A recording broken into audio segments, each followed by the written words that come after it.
My boyfriend's sister is obsessed with him. My boyfriend 20M and I 19F have been dating for a little over 3 years now. He has one sister that is 25 years old. This sister I feel is a little obsessed with my boyfriend, her brother. I was blinded by it at the first of our relationship and just gradually over the last year it's really been showing more and more. She will do things such as call him over and over 5 to 6 times in a row along with like 5 to 6 texts if he doesn't answer his phone. We will be doing things like hanging out with friends or being on a date and she will do this just to see what he is doing.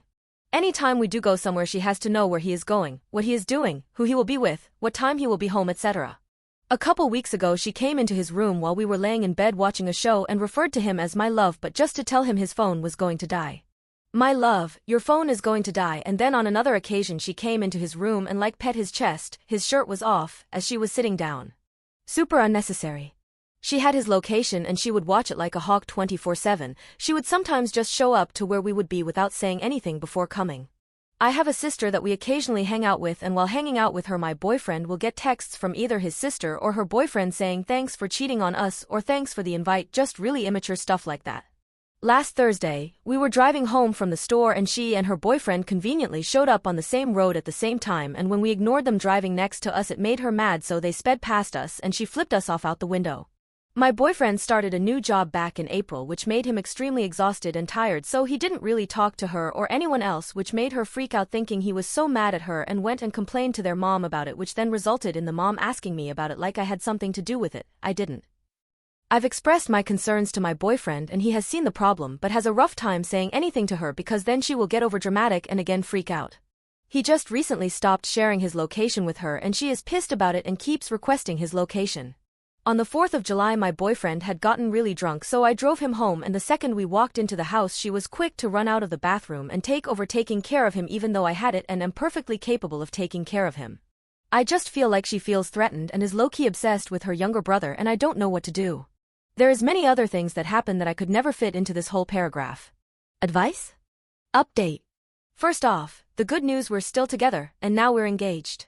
Back in October, shortly after my original post, his sister finally moved out. That was amazing, and things calmed down for a while.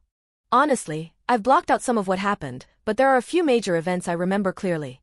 At the beginning of this year, my fiancé and I were looking to buy a house about 35 to 45 minutes from our hometown.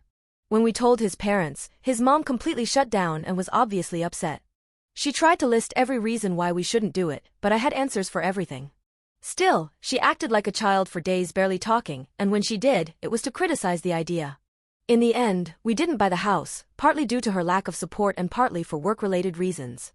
Things stayed relatively calm for a couple more months, aside from the usual requests for his location. My fiancé and I have had many long, serious talks about his family, and we've chosen each other every time. He sees the issues now and has cut his sister off.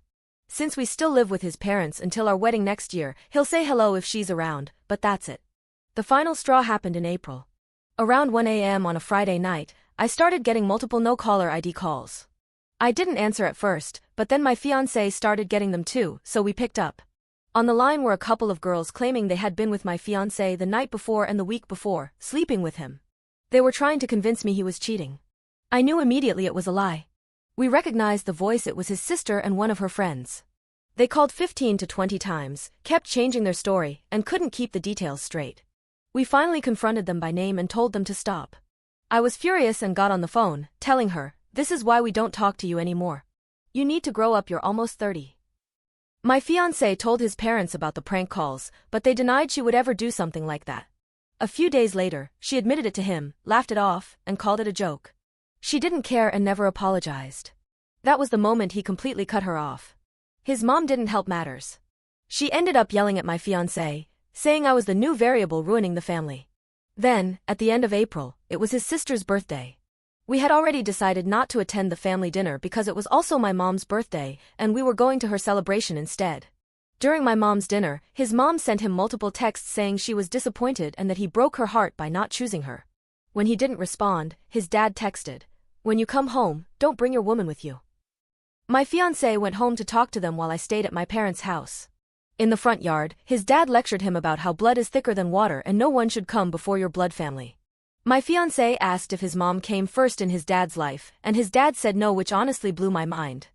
Fast forward to June, his mom insisted we have a face-to-face family meeting. It was awful. I confronted his sister directly, but she had nothing to say, so most of the conversation ended up being between me and her fiancé. My fiancé did defend me, so I wasn't entirely on my own. Since that day, there's been no further drama. His sister remains cut off from our lives. We're happy, we're planning to move out as soon as possible, and we're looking forward to our wedding.